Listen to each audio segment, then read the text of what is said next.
Morning. Welcome to another episode of Tie 2 for Sports. Tie 2 for Sports. So people been asking for this since what 1999, 98 with the BCS. When we said a college football playoff, we were not talking about that 14 invitational. We was talking about 8 teams or or 12 teams, 16 teams. Well, we finally got the 12-team playoff last night. Congratulations to Notre Dame. They beat Indiana. But we're gonna have 3 more first round games. Plus, we got the FCS playoffs. They're in the semifinals. But let's start off with the NFL picks. We got the Houston Texans money line because Patrick Mahomes is playing hurt with that ankle. You need to go sit down somewhere in that cold. And Houston, they looked kind of tough last week. I was impressed by their defense and Stingley and those guys. Then we got the Pittsburgh Steelers plus 10.5. It's really a toss up with the Ravens. If they win, they may win big because Pittsburgh took the first one. But I don't want to go against Lamar. You just don't know how it is. I just hope Pittsburgh can keep it within 10 points. Now let's go to college basketball before we get to the college football playoff. So in college basketball, it's been a lot going on as they're wrapping up for January. We got Duke money line going up against Georgia Tech. Georgia Tech, and then Marquette -5, 3.5. I got Memphis money line. They're actually the underdogs against Mississippi State. I don't know why they're gonna take that. And then FAU plus 14.5. And then I got UCLA beating Carolina -1.5. So I got UCLA -1.5. Carolina will be making a comeback. Don't let that Florida loss fool you. It's just some big time teams with this NIL out here in basketball. But Carolina is still some dogs. But I feel like that -1.5 for UCLA, that'll pretty much come through for you. Now to the NBA. When we get to the NBA, I'm going to take the Lakers money line in the early game. The Heat plus 6.5 against Orlando, but watch that live betting because the Heat, if they start driving, they may get that upset on the money line against Orlando. Then we got Memphis -1.5. I got the Knicks money line, and I got the Mavericks money line. So that's going to be the NBA picks. If I'm going too fast, you can always press pause or rewind it. But let's get to the college football playoffs. Both playoffs, FBS and FCS. So we got SMU plus 10.5 at Penn State because they put up a lot of points even if they lose. You saw against Clemson, you're not going to be able to stop that offense very long. You got Bashar Smith. You got the quarterback, the dual threat guy. You got Rhett Lashley being the mastermind of that offense. He actually made TVD look like a first-round pick, and now we see TVD without Rhett Lashley is back in the portal for the second time. Wish the best to them. Then we got North Dakota State with the upset against South Dakota State. It's time for them to take their title back. They've been talking a lot. They tired of South Dakota State in the last couple of years seem to be the new big dog. So they want to restore order.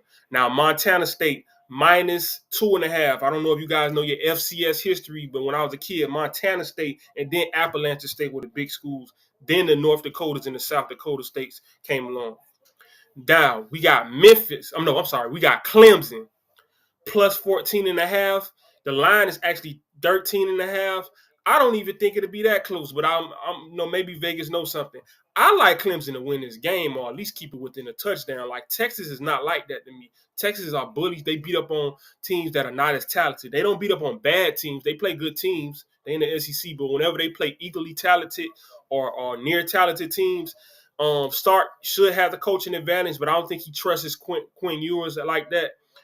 They're still indecisive with Arch Manning. I heard they're pushing out Quinn Ewers, forcing him to either go to the portal or go to the NFL and just be a mid-round pick when he's really a first-round talent, but he's still a junior because they're ready for Arch Manning to start. So that ought to let you know it's a lot of indecisiveness, and you don't want to go against Dabo Swinney in the playoffs. He is the SEC killer.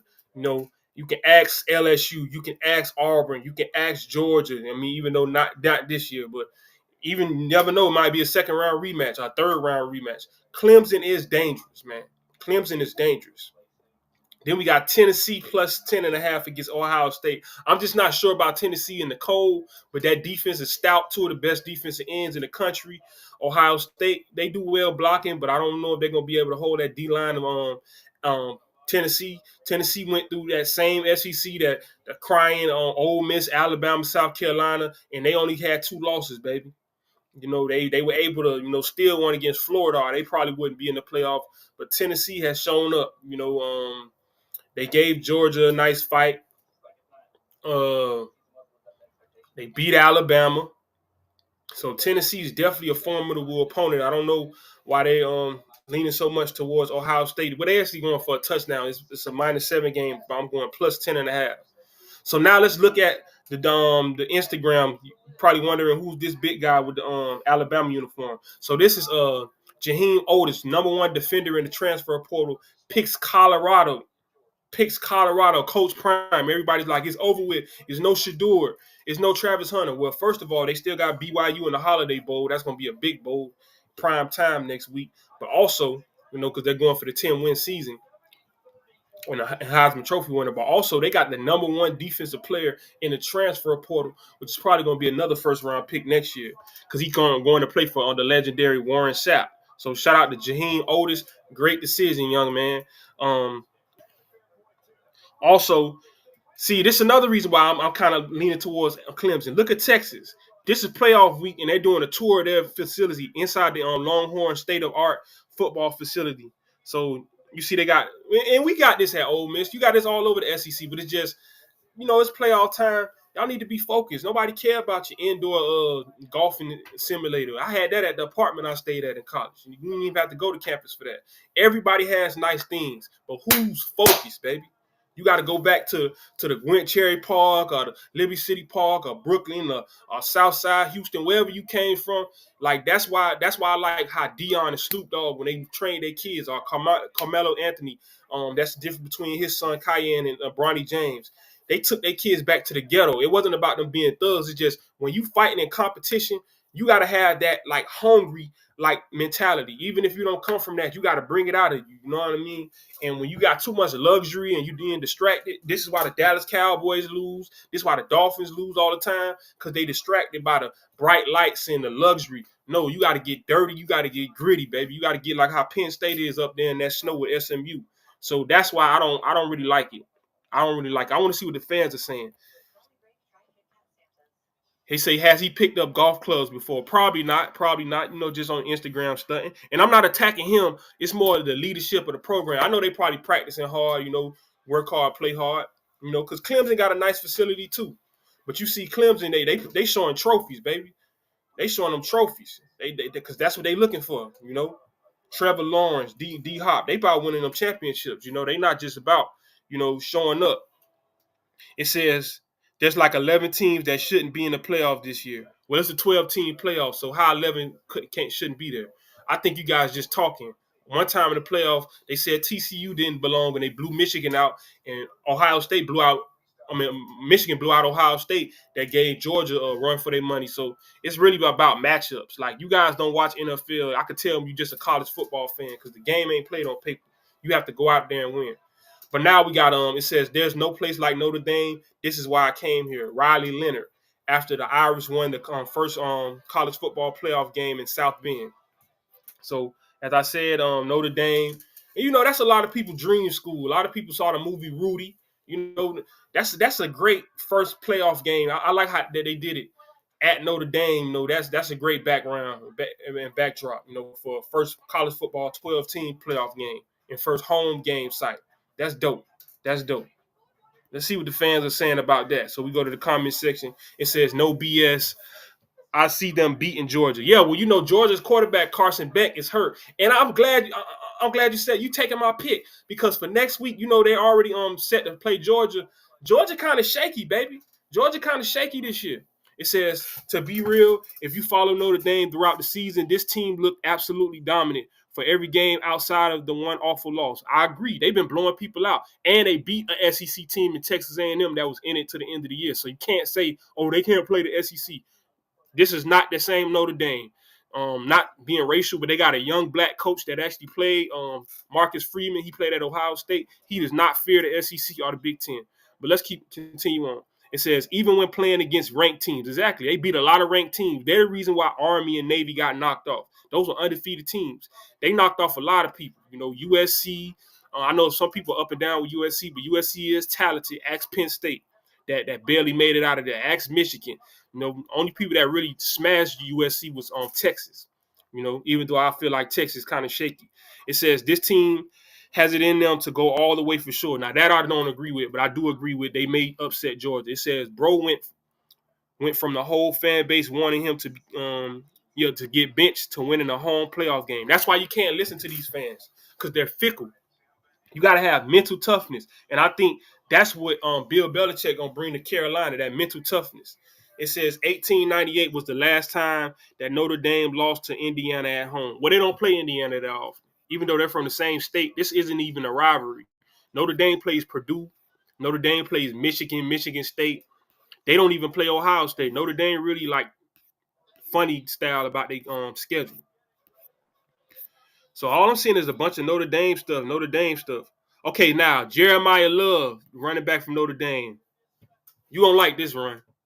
So they're all the way at their own 3-yard line. And he's basically, saying goodbye. You won't see me no more. From goal line to goal line. Wow. They're comparing this to the Ezekiel Elliott run against Alabama, but that was against Alabama, so that give him the head up. But goal line to goal line is better, baby. And it kind of was wide open. That offensive line kind of got Zeke that run. That Notre Dame run, I mean, now granted it's against Indiana, but Indiana played in the Big Ten this year, But hey, man, he outran Angles. So shout out to Jeremiah Love. So that's basically what's going on. Let me see what's going on in college basketball. Let me see if I can get college basketball to come up really quick. A matter of fact, no. Let's go to the transfer portal because it's been a lot of transfer information going on. This is a guy leaving Colorado. So Deion Hayes has committed to Texas A&M. Let's see what Texas A&M fans are saying. It says bro went from a good 9-3 team to an average 8-4 team. That's cap. Both teams are good. Colorado probably wouldn't even beat Texas A&M, to be honest. That ain't even about no SEC. That's just about what I see because I watch the games. It ain't got nothing to do with the conference. A&M fans, y'all getting a dog. Great replacement for Scorton. Wish he stayed at CU, but this clearly was a bag move. Okay, now I agree with that. I like when the fans don't trash the players just because they transfer. Now, this is one guy, Georgia, USC. Now he at Oregon. Man, Bear Alexander can't stay put for nothing, man, because they saying a lot of people looking at it for his draft stock. They don't know what's going to happen. It says he about to be the first college football player with the Shaq ribbon. I don't know what that means. I guess they saying because Shaquille O'Neal played for so many NBA teams, I guess, because I remember Shaq when he was with the Magic, the Lakers, the Heat, everything after that, Boston and Cleveland, that don't even count to me. Houston Suns, Phoenix Suns. Okay, it says for some reason this dude commitment is cringy. So a lot of people not liking how Bear Alexander, I think he's a junior and he's a redshirt junior and he's on his third team. So he's only stayed with one team for more than a year, and that's USC. Now I watched this guy interview. You go look it up on YouTube. Dude from Jacksonville originally, but he came from Western Kentucky. He's transferring to Florida State. He's a sophomore, so he's gonna have 2 years left for eligibility.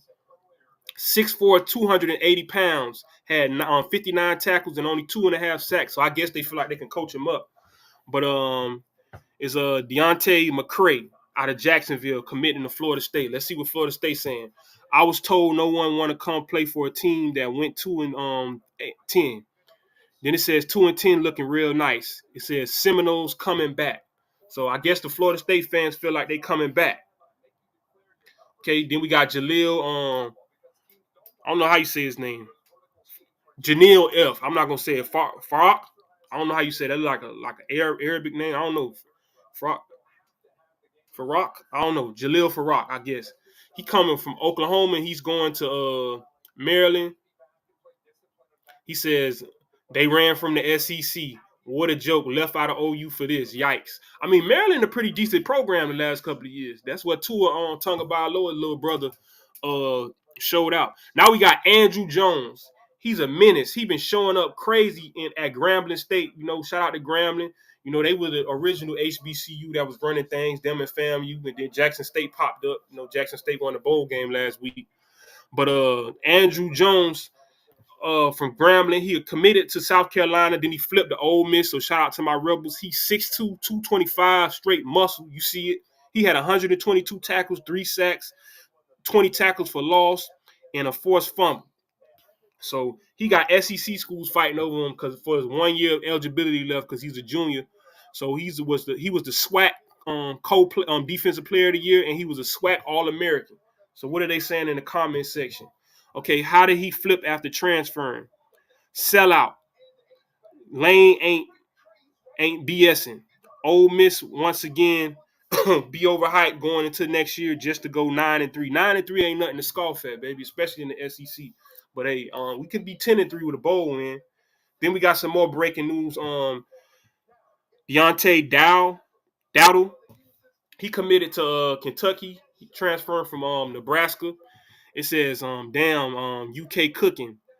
They might win 4 games next year. So he trying to be funny. Then somebody else say Kentucky is cooking right now. I like when Nebraska guys come to Kentucky. Yeah, Nebraska started off hot. I don't know what happened, man. But it is what it is. Let's go check out 305 Sports. I know high school season is over with. We got Jeremiah Smith out of Chaminade High. He's in a Nike commercial doing the one-handed.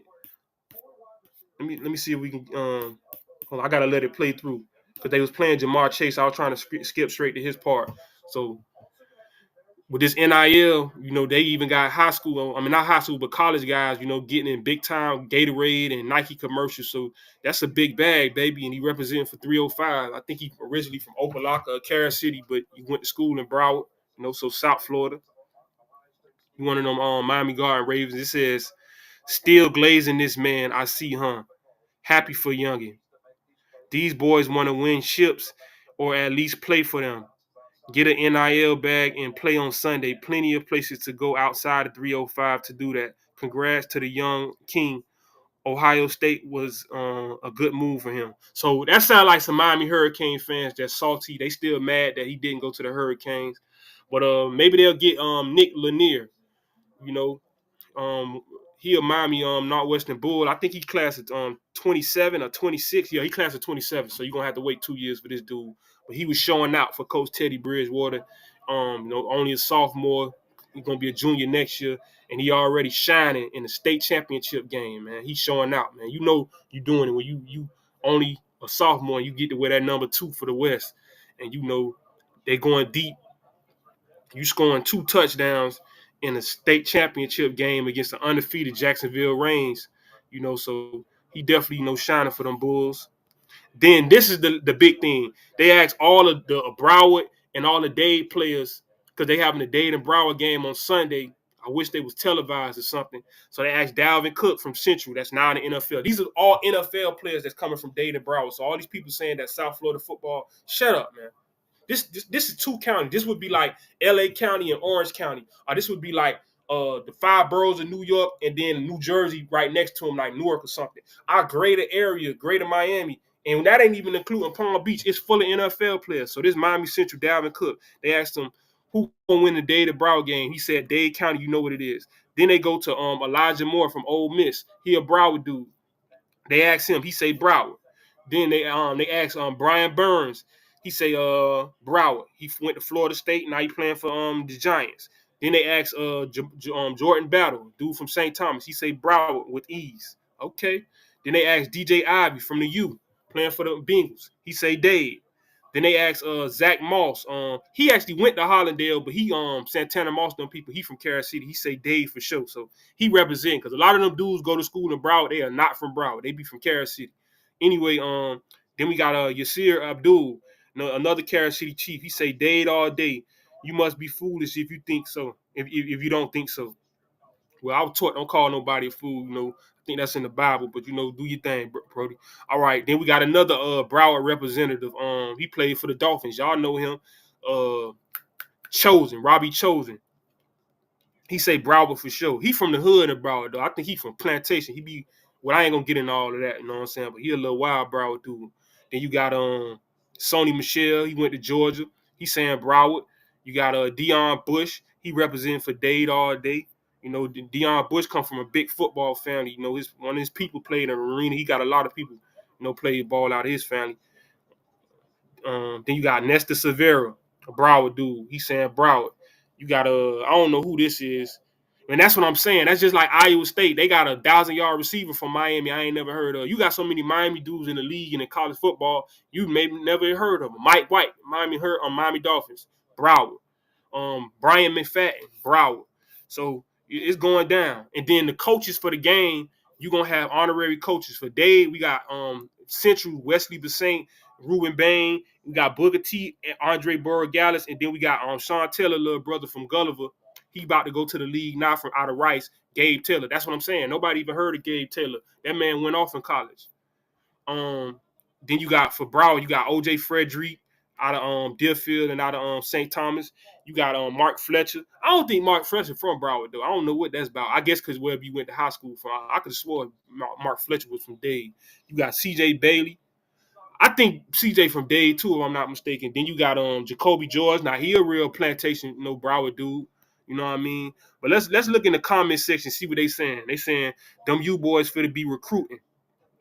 We should have had Gabe Taylor starting at the U this year. Yeah. I don't know why. I don't know why they ain't go get that boy. It says this is dope. I wish we had that when I played in the Dave versus Broward game back in 2006. So this DeMarcus Pompey. Okay. So yeah, man, that's pretty much the show for the day. Shout out to Broward, Dade, and Palm Beach. I know those 3 counties, so it ain't no way to get an all-star game. I don't know. Maybe they need to do something where I don't know. They got to figure that out. They need to bring back the Florida versus Georgia game. I know they got the Mississippi versus Alabama game. Or they could do the California versus Florida game. Texas, Florida. I don't know. They need to do all that. Bring that back. Let's bring back the competition. But that's gonna be the show for the